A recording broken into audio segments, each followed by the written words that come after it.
Hello developers, welcome to top trending open source GitHub projects this week. Part 2, we are diving into 10 cutting-edge tools that redefine architecture and performance.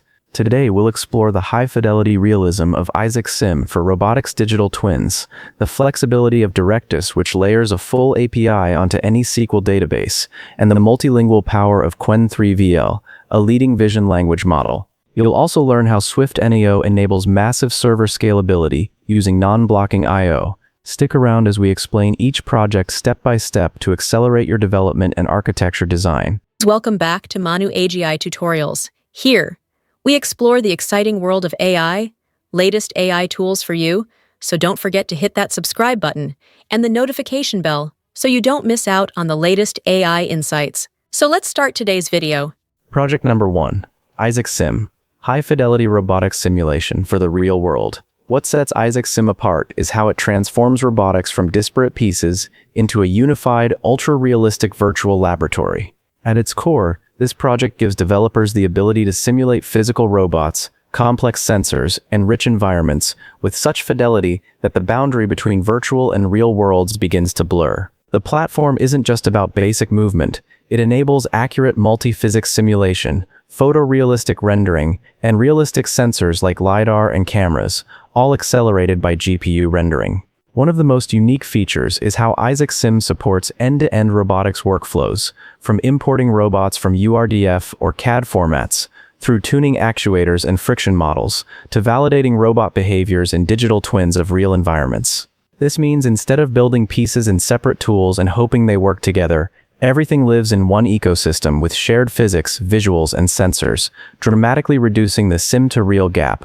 Another standout is its emphasis on synthetic data generation and high-fidelity perception simulation. The project isn't just about robot kinematics, it also supports generating large datasets of images, depth maps, events, and interactions in realistic factories, warehouses, and dynamic scenes. This capability is a game-changer for AI training pipelines. You can spin up a world, simulate robots interacting with objects and people, collect rich annotations at scale, then feed that into perception or behavior models. Integration and modularity are further strengths. The platform provides interfaces with ROS2, supports extensions for custom sensors, and works within the larger Omniverse ecosystem for scene building and asset import. For teams working on robotics, research, or products, it's not just a simulator, it's a scalable foundation that handles everything from digital twin creation to multi-robot coordination, synthetic dataset production, and deployment readiness. In essence, what makes Isaac Sim unique is its combination of production-grade simulation fidelity, full-stack robotics workflow support, and data-centric design, all within a single environment. It empowers creators to test, iterate, and scale robotic systems in a virtual world that's as close to reality as we've ever seen, accelerating innovation and reducing risk before hardware even hits the floor. Project number 2, RustFS, High-Performance Distributed Object Storage. What makes this project stand out is its uncompromising focus on delivering enterprise-grade object storage with both performance and portability at its core. Thanks to being built in Rust, it brings speed, safety, and memory efficiency to a domain historically dominated by heavier languages and architectures.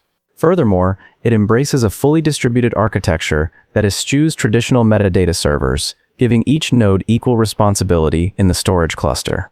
That design produces resilience and linear scalability. You can span many servers across geographies, support multi-tenant workloads, and maintain consistent performance and availability. Another compelling uniqueness is its compatibility with the S3 API landscape. This means systems or applications already built for S3-compatible storage can adopt this platform with minimal retooling. That lowers the barrier to adoption and avoids vendor lock-in. On top of that, this project has been built with cloud-native and multi-cloud environments in mind. It supports containerization, Kubernetes orchestration, edge deployments, and hybrid models. So whether you're running in on-prem, public cloud, or at the edge, this storage system is designed to adapt. Finally, the project distinguishes itself through its licensing and community orientation. Being open source under the Apache 2.0 license, it aims to be business-friendly and transparent, enabling enterprises to adopt it without hidden restrictions. All told, what elevates this platform is how it combines raw technical muscle via Rust plus distributed design with real-world usability, S3 compatibility, cloud-native support, open licensing. If you're looking for modern object storage that meets performance, flexibility, and scale, all in one package, this one deserves a serious look. Project number 3, Directus, the flexible backend for all your projects. What really makes Directus unique is how it flips the traditional backend model on its head. Instead of building a separate CMS or admin surface, Directus lets you take any SQL database, whether it's new, legacy, or shared, and instantly layer on a full-featured data interface, API endpoints, authentication, and a no-code dashboard. You don't have to rebuild your data storage, you just plug into it. Another standout is the platform's unwavering commitment to flexibility and freedom. You're not locked into a bespoke schema or forced into a proprietary data format. Directus supports a wide range of SQL systems, PostgreSQL, MySQL, SQLite, Oracle DB, MariaDB, MSSQL, and lets you build your custom UI, tailor permissions, workflows, and extend the interface or APIs in ways that suit your business logic. Furthermore, the dashboard itself is designed to serve both technical and non-technical users. While developers can dive into database tables, relationships, and API endpoints, non-technical users get a modern, intuitive view-based interface that abstracts the complexity away, enabling content managers, product teams, or other stakeholders to work directly with data without writing queries. Directus also shines when it comes to instant APIs. As soon as you connect your database, REST and GraphQL endpoints are available. Your data model becomes interactive right away. That means faster prototyping, faster product launches, and less time wiring backend layers. Finally, it's built to scale from simple blogs and internal tools all the way to enterprise-grade applications. Whether you're toggling between on-premises or cloud, embedding a customized admin UI, or exposing data via APIs, the architecture holds up. No more piecing together dozens of tools to manage your data backend. It's unified. What stands out in this project is how it gives you both control and speed. Control over your database, schema, and UI. Speed because you're not building backend plumbing from scratch. For any developer, startup, or team looking to turn raw data into usable apps, dashboards, or services quickly yet reliably, Directus offers a rare combination of agility and structure. Project number 4, MinIO, high-performance S3-compatible object store. What makes MinIO unique is how it blends enterprise-grade capabilities with the simplicity of object storage, all in a light, ultra-fast package that anyone can deploy. Designed for demanding workloads like AI and analytics, MinIO can operate on bare hardware in the cloud or across hybrid environments, yet gives the feel of a cloud-native object store built for speed and scale. One major differentiator is its full compatibility with the S3 API. That means systems, tools, and workflows built for Amazon S3 can plug into MinIO without heavy rewrites, letting teams adopt a powerful alternative without losing existing integrations. At the same time, MinIO isn't just a drop-in clone. It's optimized for modern workloads, large-scale data pipelines, machine learning datasets, and high-throughput analytics. These use cases demand speed, low latency, and massive concurrency, and MinIO delivers with its design. Another standout is its lightweight footprint and operational flexibility. You don't need a giant infrastructure stack or heavy dependencies. MinIO is built to run simply, yet deliver. It supports distributed deployment for high availability, erasure coding for fault tolerance, and can scale out across nodes seamlessly. For organizations wanting storage that keeps up with growth and don't want to compromise performance or control, that's a major plus. What also makes MinIO special is the open source ethos combined with cloud-native readiness. Licensed under the GNU AGPL v3, it invites community contribution while assuring transparency. At the same time, it's built with modern architectural principles, container readiness, Kubernetes support, multi-cloud awareness, and S3 semantics baked in. That blend of openness and practical readiness sets it apart from legacy storage systems or closed vendor solutions. In summary, what makes MinIO unique is its ability to deliver enterprise-scale object storage that's S3 compatible, lightning fast, and flexible enough for modern data workloads without the complexity or cost that huge legacy systems bring. It offers a smart foundation for anyone building large-scale storage pipelines, AI platforms, or cloud-native apps that need performance, scale, and broad compatibility from day one. Project number 5, Qwen3VL Multimodal Vision Language Model by Alibaba's Qwen team. This tool stands out because it bridges the gap between visual inputs and language understanding in a way that few models manage. Unlike systems that only deal with text, the Qwen3VL model accepts images and even bounding boxes alongside text and then produces rich, context-aware text outputs, making it truly multimodal. What really makes it unique is the seamless integration of image understanding, including reading text from images with multilingual capabilities. The system supports both English and Chinese, and more, and handles tasks like image captioning, visual question answering, text recognition in images, grounding objects in images, and more. It also raises the bar in performance. According to its creators, it beats other open-source large vision language models at a comparable scale on benchmarks for zero-shot captioning, VQA, visual question answering, and visual grounding. The fact that it can take an image plus text, optional bounding box, and output text or bounding box responses means it is far more flexible in real-world usage. For instance, it could locate a region in an image corresponding to a described object, then generate a natural language explanation or answer. That dual capability of perception and explanation is rare. Another powerful aspect is its multilingual support. Many vision language models focus only on English, but this one brings in Chinese and aims at bilingual image text reading. It can recognize and reason about Chinese and English text embedded in images.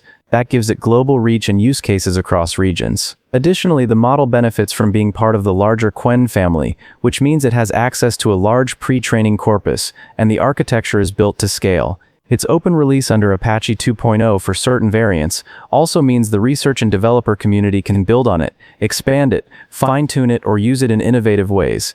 In summary, what makes this project special is its unified treatment of vision and language, high benchmark-level performance, support for multilingual text and images, and an architecture built for serious, real-world multimodal applications, giving developers a powerful tool for tasks where images and language meet. Project number 6, PaddleOCR, a powerful multi-language OCR and document understanding toolkit. What makes PaddleOCR stand out is how it combines extraordinary breadth with deep intelligence, enabling developers to convert any image or document into structured AI-ready data. First, its support for over 100 languages makes it truly global. Whether the text is English, Chinese, Arabic, Hindi, or Cyrillic scripts, this tool is built to handle them. Beyond just basic OCR, it moves into full document understanding territory. It doesn't just capture text, it understands layout, tables, formulas, and charts. Its recent pipelines like the structure parsing model extract and maintain the original document structure, converting complex PDF pages into Markdown or JSON formats, while preserving hierarchy and layout. Another unique strength is the way it bridges classic OCR with modern AI workflows. Instead of simply outputting raw text boxes, it enables downstream applications, agents, large language models, RAG systems, to consume structured outputs. The repository even describes transforming image or PDF documents into AI-friendly formats that can power question answering, analysis, or streamlining business processes. The toolkit also balances production readiness and developer accessibility. It is lightweight enough to run efficiently in real-world deployment scenarios, supports multiple platforms, and offers modular capabilities, just text recognition if that's all you need, or full document parsing and information extraction if your use case demands it. What truly makes this tool unique is the way it combines global language coverage, structured document understanding, and AI-friendly output all in one open-source package. Many OCR tools stop at extract text. This one goes the extra mile to deliver rich contextual data ready to feed into modern AI systems. For anyone building applications that need to convert messy real-world documents into clean machine-usable formats, this project offers a rare, polished, and highly capable solution.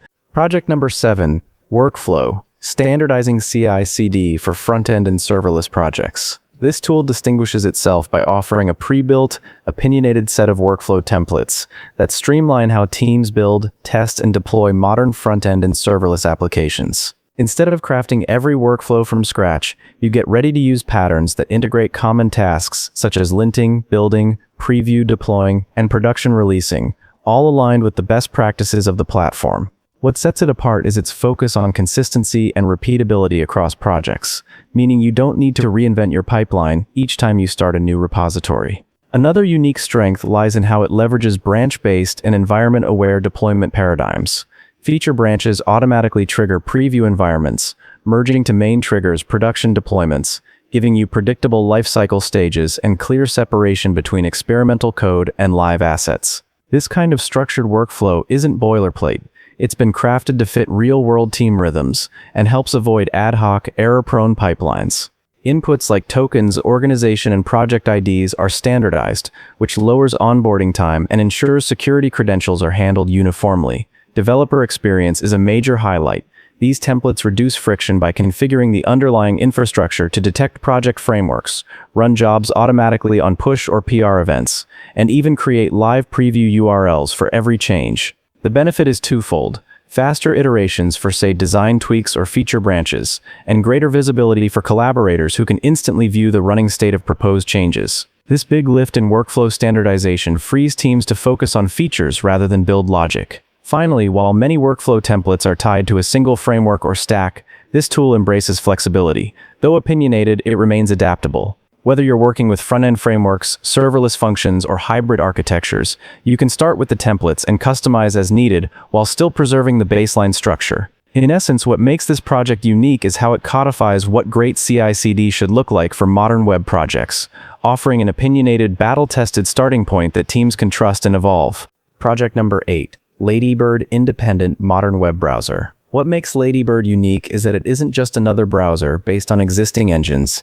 It aims to be a fully independent solution, with its own engine built around modern web standards. Instead of relying on big vendor codebases, this project uses components like its own rendering engine, JavaScript engine, and WebAssembly implementation. That means it can push innovation without being tied down by legacy constraints. Another standout feature is its multi-process architecture, crafted for robustness and security. Every tab runs in its own renderer process. Plus, there are dedicated processes for things like image decoding and network requests. This design isolates potential failures or malicious attacks, so they don't bring down the entire application, something often overlooked in browser development. Also notable, Ladybird emphasizes open collaboration and broad platform support. It runs on Linux, macOS, Windows via WSL2, and other Unix-like systems. By building across these platforms and with community contributions, it aims to stay accessible and transparent, unlike many proprietary browsers, where the development roadmap is hidden away. The project's choice of licensing an open ecosystem adds to its uniqueness too. Under a very permissive BSD2 clause license,